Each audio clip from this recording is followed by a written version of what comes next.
चलो ये क्वेश्चन देखते हैं। A sphere of mass 2 kg and radius 0.5 metre is rolling with an initial speed of 1 metre per second.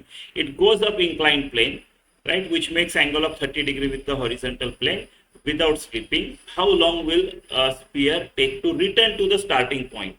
यहाँ से ये मेरा इनिशियल स्टेप पॉइंट है, राइट, इनिशियल पॉइंट है। यहाँ से वो ऊपर जाता है, ऊपर जाएगा, एक जगह रुक जाएगा, एक जगह रुक जाएगा, फिर नीचे आएगा, नीचे आएगा, नीचे आएगा, और जहां से शुरू किया था वहीं जब पहुंचेगा वो वहीं पहुंचेगा, राइट। इस रिटर्न ट्रिप के लिए टाइम कितना लगेगा ये पूछा है हमको। 30 डिग्री एंगल है, राइट। इसका initial speed 1 metre per second है, 2 kg है, 0.5 है, ऐसा ऐसा। तो देखो इसका रोलिंग का एक्सेलरेशन क्या होता है। रोलिंग का जो एक्सेलरेशन होता है वो होता है स्लाइडिंग का एक्सेलरेशन। अगर ये रोल नहीं कर रहा होता, स्लाइड कर रहा होता, तो वो upon 1 plus k square by r square. ये case 1 plus k square by r square काफी इंपॉर्टेंट फैक्टर है, राइट। आपकी रोलिंग की वेलोसिटी जो है वो स्लाइडिंग के वेलोसिटी से root of 1 plus k square से कम होती है। आपको जो टाइम ऑफ रोलिंग है वो स्लाइडिंग के टाइम से इनटू ज्यादा होगा, तो into root of that. Acceleration में नो रूट और उतना कम, ऐसा ऐसा ये होता है। तो स्लाइड का क्या है, जी साइन थीटा एक्सेलरेशन है, right. M g sine theta force, g sine theta acceleration, right. और 1 plus k square by r square. Sphere है, राइट, स्पीयर है, तो कितना 2/5। देखो ये जो के स्क्वायर बाय आर स्क्वायर होता है ये आपका मोमेंट ऑफ इनर्शिया का how many M R square, right. M R square के पहले का कोएफिशिएंट वो होता है। तो स्पीयर है तो 2/5 एम आर स्क्वायर, तो ये 2/5 है, राइट। ऐसा आएगा। करके देखो ये I equal to M K square, 2/5 M R square is equal to M K square, right. M M काट दो, रीअरेंज करो, ऐसा आ जाएगा। कोइफिशिएंट बोलो how many M R square, that how many यानी K square by r square होता है। तो 1 प्लस 2/5, राइट।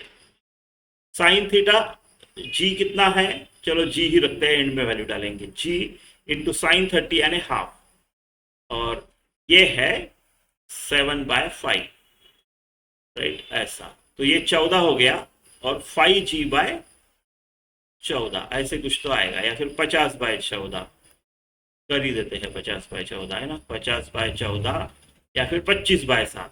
तो मेरा जो एक्सेलरेशन है रोलिंग वाला वो है 25/7 मीटर पर सेकंड स्क्वायर। मुझे टाइम चाहिए, इधर से ही जा इधर ही वापस आ, राइट। और मेरा एक्सेलरेशन एक कांस्टेंट वैल्यू आई है। तो मेरा एक्सेलरेशन अगर कांस्टेंट है, अगर मेरा एक्सेलरेशन कांस्टेंट आता है तो मैं इक्वेशंस ऑफ मोशन यूज कर सकता हूँ, right. Net to net displacement क्या है मेरी, इधर से ही गया इधर ही आया, जीरो है, जीरो है मेरी net to net displacement, right. S है, ये है, राइट। यू कितना है, इनिशियल जो स्टार्ट किया मेरा मोशन जो है सिंगल मोशन है, जिसमें यहां से यहां और यहां से यहां, ऐसा ऐसा। तो इस मोशन का मेरा जो इनिशियल वेलोसिटी है वो है 1 मीटर पर सेकंड, राइट। ए है, एस है, यू है, टी निकालना है। कौन सा इक्वेशन ले लो, s is equal to u t plus half a t square, s is equal to u t plus half a t square. शुरुआत वाला देखना है, तो एस 0 है, शुरुआत की यू है 1 इंटू टी, राइट। अब देखो मोशन के स्टार्ट में मेरा जो ए है वो निगेटिव आएगा, डिसेलरेटिंग है, राइट, डिसेलरेटिंग है।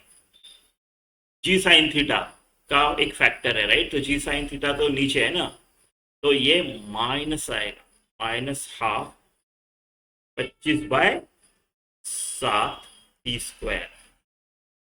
ये है आपका टी का आंसर, इससे आ जाएगा, राइट। तो कितना हो गया ये 25/14, 25/14 T square is equal to T. काट देते हैं एक, तो टी इज इक्वल टू 14/25। बस ये आंसर है आपका। अच्छा थोड़ा कैलकुलेट करना है ना, 14/25, चलो करके देखते हैं। तो 25, 5 5 आएगा, 6 नहीं आएगा, तो 5 है ना, बचे 15, अब 6 आ जाएगा, है ना। तो 0.56, तो हमने जी 9.8 की जगह 10 लिया, उसकी वजह से हो सकता है, तो आपका क्लोजेस्ट ऑप्शन ये है।